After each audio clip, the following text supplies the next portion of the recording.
Lihat foto.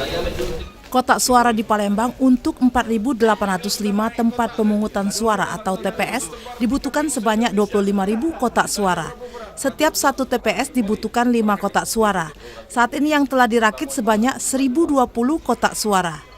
Ketua KPU Kota Palembang Eptiani menjelaskan, bahan kotak suara berupa karton dumplek dan kedap air ini telah ada di KPU Kota Palembang, tinggal merakit menjadi kotak suara.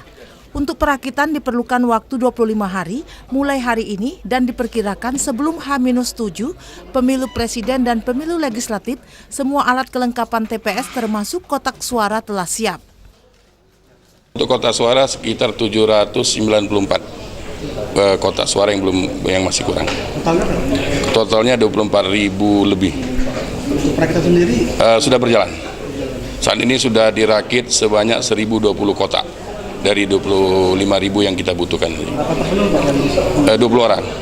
Nah, kalau kita maksimalkan satu hari bisa 1.000 kotak.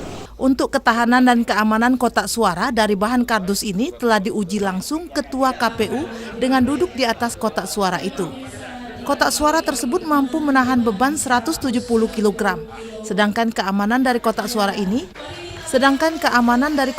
ini sendiri akan diawasi dari berbagai unsur kepolisian, Bawaslu, saksi dan masyarakat. Tim Liputan TVRI Sumatera Selatan melaporkan.